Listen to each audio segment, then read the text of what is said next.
Hello, I'm Delusion Dispeller. This is September 2nd for Language of Letting Go or Letting Go in 2019 by Melody Beattie, copyright 1990. Detaching with Love with Children. It's one thing to let go of my husband and let him suffer the consequences, but how do I let go of my children? Isn't it different with children? Don't we have responsibilities as parents? That was from an Al-Anon member. We do have different responsibilities to our children than to other adults. We are financially responsible for our children. We are responsible for providing for their material and physical needs.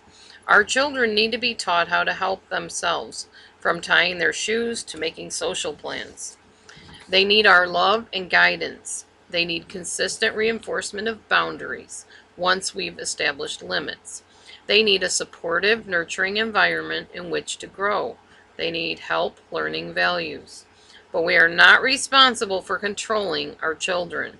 Contrary to popular belief, controlling doesn't work. Discipline and nurturing do, if combined. Shame and guilt interfere with our children's learning and our parenting.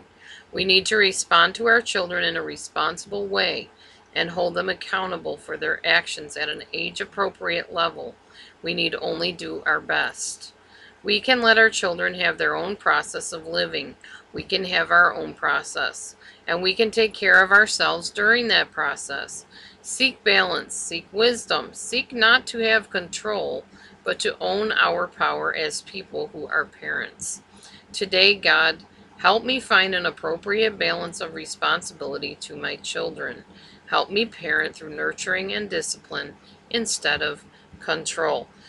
This chapter means a lot to me because when I deal with children of narcissistic parents, egg donors, sperm donors, what I run into more often than not are parents, egg donors, sperm donors, who seek to control their children. And how do they do this?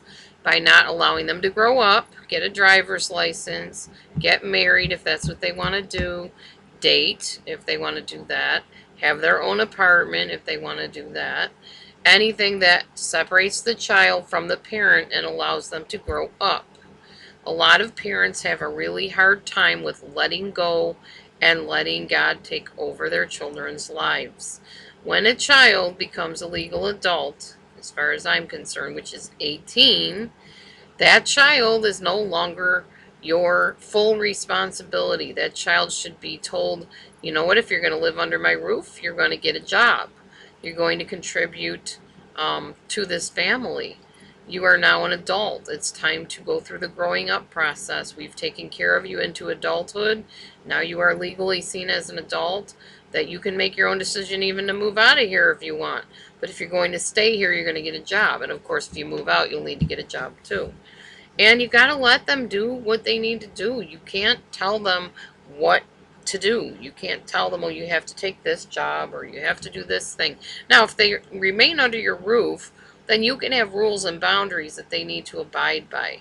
But as far as once a child is older, even younger than that, when they start showing signs of independence and they start doing things that show that independence, like me, as a child when I was like 14, 15 years old, I joined the Amherst Youth Board. What was that? That meant that if they had odd jobs to be done, they called me up. I did everything from cutting lawn to trimming bushes to cleaning houses to vacuuming floors to just going and sitting with elderly people and talking to them and keeping them company. Maybe they have something like that in your town where you live. Look into it for your child that is like a young teen. It's good for them to get their feet wet in the work world because they're going to be out there one day. It's not your job to support a grown adult child. It's their job that if they're going to have to, have a need to be at home still, they should be giving into that situation and helping pay rent or paying rent if they can afford that. But some sort of giving of themselves, it's good because we need to learn responsibility. We need to learn a sense of obligation, a sense of dedication. Because in this world, you got to be dedicated to something or someone to a balanced level.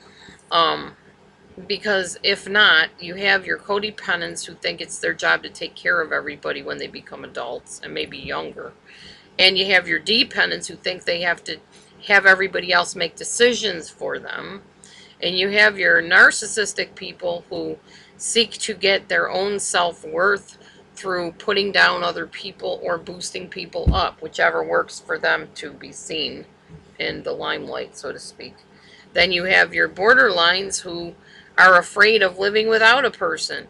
We need to teach our children balance. We need to raise them with balance. So when it comes time to chop the apron strings, chop them. And if the apron strings need to be tied a little bit longer, then require that that person that's clinging to you still is contributing and being a viable source of that family situation and unit. That's all. Have a great day, and we will see you tomorrow on Letting Go in 2019. It will be September 3rd. God bless.